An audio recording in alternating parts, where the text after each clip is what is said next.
नमस्कार, जय हिंद। सभी का आज के इस सेशन में हार्दिक स्वागत और अभिनंदन। मैं हाजिर हुआ हूँ एक और इम्पोर्टेंट और खास सेशन पर आज आपके साथ चर्चा करने के लिए।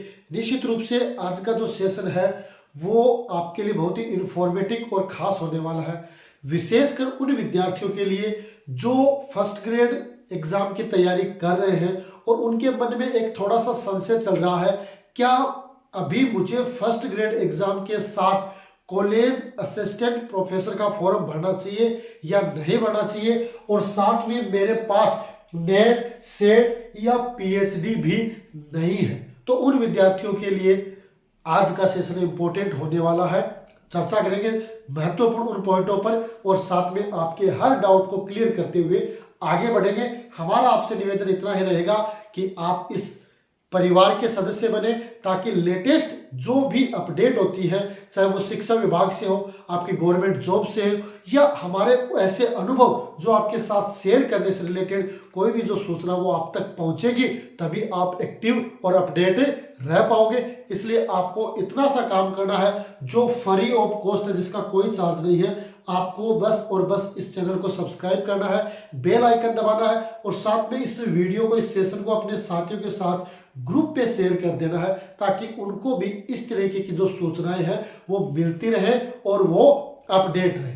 देखो, आज के सेशन को अपन बात करेंगे सबसे पहले कि भाई असिस्टेंट प्रोफेसर एग्जाम 2025 है ना, और उसकी जो क्वालिफिकेशन क्या है, एग्जाम डेट वो कब है, फॉर्म डेट वो कब है, उन पे अपन बात करेंगे। आपके पास नेट सेट या पीएचडी आपके पास क्वालिफाइड नहीं है तो क्या फॉर्म भरे या नहीं भरे, इसमें कंफ्यूज चल रहा है। तो देखो, सबसे पहले अपन बात करेंगे है ना योग्यता की। सबसे पहले साथियों किसकी बात करेंगे अपन, आपकी योग्यता की, क्वालिफिकेशन की बातें करेंगे।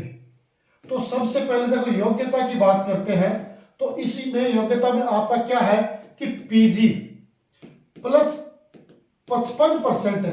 अब इसमें भी छूट दे दी गई है ना, इनमें भी क्या कर दिया है, 50% दे दिया है किनको, SC ST वालों को, है ना। तो ये अपने को 55 है। प्लस क्या होनी चाहिए आपके पास, आपके पास नेट होनी चाहिए या सेट होनी चाहिए, है ना, स्टेट एलिजिबिलिटी टेस्ट, जिसका पहले नाम स्लेट हुआ करता था, है ना, ये होनी चाहिए। या आपके पास क्या होनी चाहिए,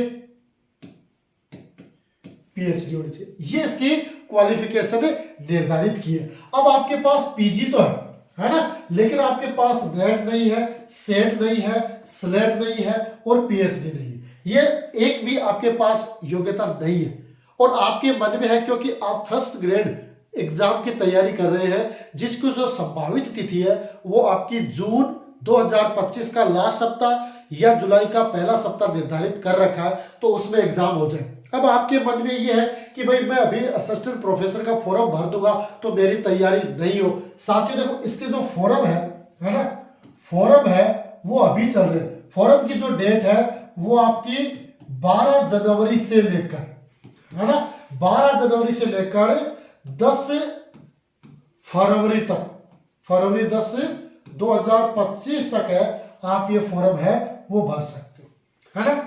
अब आप कहोगे भाई सर फॉर्म तो भर दिया, लेकिन हमारी फर्स्ट ग्रेड की एग्जाम है, हम डिस्टर्ब नहीं होंगे क्या? नहीं होंगे। क्यों नहीं होंगे? क्योंकि देखो, इसका जो एग्जाम का जो शेड्यूल है ना, जो आपका कॉलेज जो लेक्चरर का जो एग्जाम शेड्यूल है ना, वो आपका दिसंबर 2025 है ना। अब दिसंबर 2025 है तो आप कहोगे कि भाई हमारे पास क्या ऐसे मौके मिलेंगे कि उस समय अपन इसको क्वालिफाइड कर सके। देखो साथियों, फर्स्ट ग्रेड की जो एग्जाम है वो आपने देखा उसका नोटिफिकेशन दिसंबर में है। उससे पहले नेट तो आपको पता है कि साल में 2 बार होती है, जून सेशन और दिसंबर सेशन। तो हो सकता है कि अभी देखो कितने आपके पास अटेम्प्ट रहेंगे, है ना, कितने आपके पास अटेम्प्ट रहने वाले। कैसे आप कहोगे अटेम्प्ट कैसे रहने वाले? देखो, ये एक नोटिफिकेशन है ना। जब ये आरपीएससी का जो नोटिफिकेशन आया है उसमें ये स्पष्ट लिखा हुआ है ना। क्या लिखा हुआ है? ये तो उसका अभ्यर्थी वाला ये हो गया उसकी कि उक्त पदों की जो शैक्षणिक योग्यता है वो अंतिम वर्ष की परीक्षा, है ना, हो सकता है थोड़ा सा आपको क्लियर नहीं दिखे, अंतिम वर्ष की परीक्षा, अंतिम वर्ष की परीक्षा में अगर आप शामिल हो चुके हैं या हो रहे हैं तो आप आवेदन के लिए पात्र होंगे। ये योग्यता आपके पास कब होनी चाहिए? जब आयोग द्वारा आयोजित साक्षात्कार, जब आयोग है साक्षात्कार आयोजित करता है उससे पहले आपको ये डिग्री का सबूत आपके पास होना चाहिए। साक्षात्कार का मतलब क्या है? आप जिस सब्जेक्ट में हो, चाहे किसी भी सब्जेक्ट में हो, उस सब्जेक्ट की इंटरव्यू प्रक्रिया प्रारंभ होने की जो दिनांक का जो पहला दिन है उससे पहले आपके पास वो क्वालिफिकेशन आ जानी चाहिए। अब देखो इसका इंटरव्यू होगा, है ना, ये स्पष्ट आपका जो नोटिफिकेशन आया हुआ है उसमें ये बातें लिखी हुई है, स्पष्ट लिखी हुई है कि आप कब क्वालिफाइड होने चाहिए?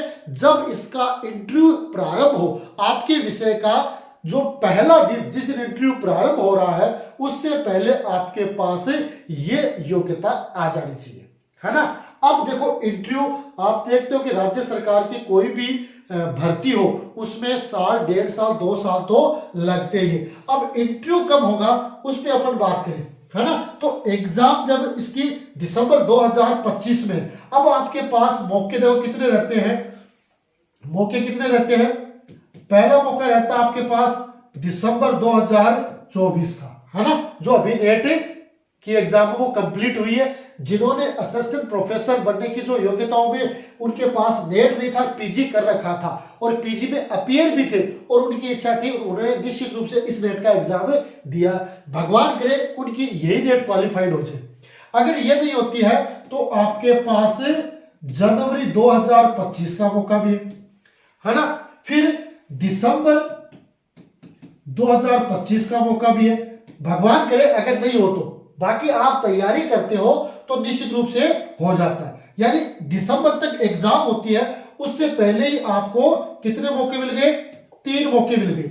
दिसंबर 2025 की एग्जाम निर्धारित अभी कह नहीं सकते कि वो हो, पीछे नहीं खिसकेगी, आगे ही खिसकेगी, है ना। अगर संभावना ये माने कि दिसंबर 2025 में एग्जाम हो जाती है तो ठीक है।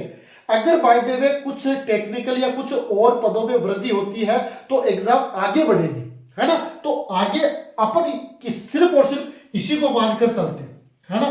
तो दिसंबर में जब एग्जाम होती है तो लगभग 3-4 महीने किसके होते हैं?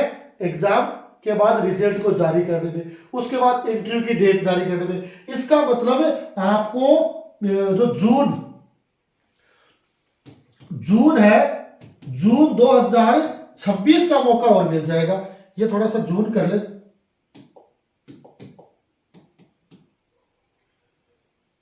ये है जून 2025 और जून 2026 के आपके पास मौके और आ जाएंगे। इस तरीके से एक मौका और मिल गया आपको। कुल मिलाकर आपको इस एग्जाम के ये जो आपका नोटिफिकेशन है, जो आप फॉर्म भर रहे हो, इस फॉर्म को भरने के बाद कम से कम 3 मौके तो ये मान सकते हो, और अगर दिसंबर वाला माने तो 4 मौके आपके पास है। तो निश्चित रूप से अगर आप इस क्वालिफाइड को रखते हो जो आपके पास पीजी है, अगर पीजी अपीयर हो आप तो भी ये फॉर्म भर सकते हो, कहीं कोई दिक्कत नहीं है। इसके लिए कईयों के मन में ये प्रश्न आ रहा है कि जब आप ऑनलाइन फॉर्म भरते हैं तो एक तो अपने को 10th क्लास के नंबर मार्क्स वो देते हैं, फिर अपन 12वीं के देते हैं, फिर अपन ग्रेजुएशन के देते हैं, फिर अपन पीजी के देते हैं, है ना। यहां तक तो कोई दिक्कत नहीं है। ग्रेजुएशन आपने कंप्लीट कर ली, उसके बाद आप पीजी में हो तो वहां पर अपीयरिंग दिखा सकते हो, कोई दिक्कत नहीं है, अपीयरिंग दिखा सकते हो। उसके बाद आएगा आपके पास नेट है, स्लेट है, पीएचडी है, जो भी है उसमें भी आप अपीयरिंग का ऑप्शन है वो दिखा सकते हो। अपीयरिंग का ऑप्शन दिखाते ही आपका फॉर्म सबमिट हो जाएगा। क्योंकि कुछ साथियों के ये भी क्वेश्चन है कि हम नेट को अपीयरिंग दिखा रहे हैं तो वो फॉर्म वो सबमिट नहीं हो रहा। फॉर्म सबमिट हो जाएगा, टेक्निकल कोई दिक्कत हो तो अलग बात है। बाकी आप पीजी में भी अपीयरिंग हो और नेट के लिए भी आप अपीयरिंग भर सकते हो, कहीं कोई दिक्कत नहीं है। तो कुल मिलाकर साथियों आपके पास अगर पीजी आप हो 55% या 50% अंकों के साथ, तो आप फॉर्म लगाओ निश्चित रूप से बेफिक्र होके, क्योंकि अगर आपकी फर्स्ट ग्रेड की एग्जाम है वो तो पहले से ही जून और जुलाई में प्रस्तावित है, वो तो उस समय हो जाएगी, और फिर आपको इस एग्जाम को तैयार करने में, इस एग्जाम की तैयारी करने के लिए आपको पर्याप्त समय है वो मिल जाएगा। क्योंकि ये बात है स्पष्ट आपके नोटिफिकेशन में भी कही गई है कि आपकी शैक्षणिक योग्यता कब आपको अर्जित करनी है, वो सारी डिटेल। अब इस विज्ञापन का आपको विस्तृत डिटेल चाहिए तो आप हमारे टेलीग्राम चैनल और व्हाट्सएप चैनल दोनों को ज्वाइन कर लीजिए। दोनों के लिंक है वो आपको वीडियो के डिस्क्रिप्शन में मिल जाएंगे, वहां जाएं और दोनों जो ऑनलाइन प्लेटफॉर्म है उनको ज्वाइन करें, ताकि जो लेटेस्ट अपडेट है जो हम आपको पहुंचाना चाहते हैं वो आप तक पहुंचे। हमारा उद्देश्य है कि भाई आपको